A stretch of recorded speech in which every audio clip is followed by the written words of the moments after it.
Good morning. So it seems as though yesterday I said I was going to make doing the challenge first thing in the morning as my goal, my long-term goal. And it sounds as though my body was listening and it was like, oh, we can do that? We can do it first thing in the morning? Okay, let's go. And I just done it before I had my shower and before I'm getting ready. We're going to Abu Dhabi today and there's no way on earth that I'm going to be back before sundown, and we're going to all be very tired, and it's going to be, there's a lot of walking, but it's not what I wanted it to be, to define it. And so I've done it now, and I feel much better about it. I mean, you see me now without makeup on, which is not much different than normal, but it's just really funny because it's almost as if my body is like, has finally gotten somebody to listen to it and to do what it wants, and it's not going to let go. I might go back to ignoring it. Of course I might, there's always that chance.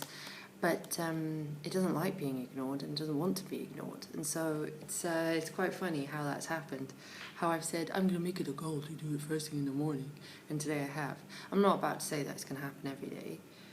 But it's funny how it happened today. So yeah, that's that. And I've had an inspiration today to do this all again in January. So I want to do like a second phase of it, or I want to carry on. I want to see what's going to happen in the second phase. I want to see what I'm going to achieve with this one, but I'm already planning ahead to do another one for 100 days in January. So that should be interesting, and if you're interested, same thing, we just carry on. And then,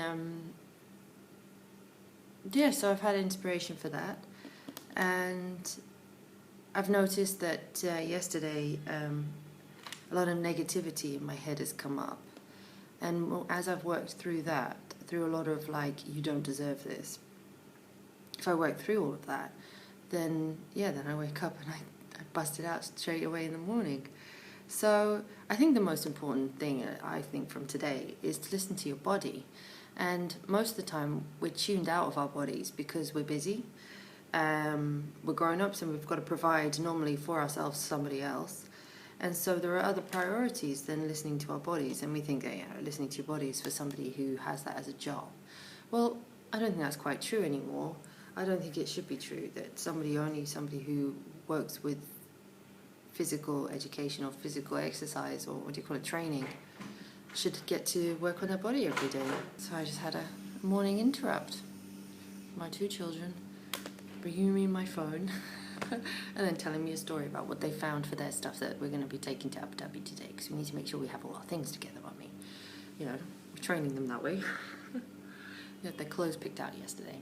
Anyway, the point was that I don't think it's fair that only people who do like physical personal training or work in a gym or are professional athletes, and I include dancers in that, and all kinds of athletes, and teachers, they're the ones that should, like PE teachers, they're the ones who should care about their bodies and should listen to their bodies and should have time for their bodies. I don't think that's fair. So I think it should be that we all do, because this is the vessel, isn't it? It's the vessel for everything that we have. So we need to work on it every day. And I mentioned in a comment that we should work from our healthiest place. So we work from our dream, from where we want to be, and live that life of that person. Now that person wouldn't slop around all day and eat chocolate for breakfast and consider only toast as nutrition for the day, So I can't be that person who has a chocolate bar before she goes and picks up the kids because, she needs the energy. I'm going to have to be somebody who has a banana before she goes and picks up the kids, or as a midnight snack because she's hungry, because pasta is not food. Pasta is a starter in my world. That if you get hungry, to have a banana instead of, that's as far as I've got with being inventive about it all, but instead of eating crap. So that's what my healthy person is somebody who, nourishes her body and nurtures it and takes care of it and listens to it. So I'm working from that place. I hope you are too. All right? Much love.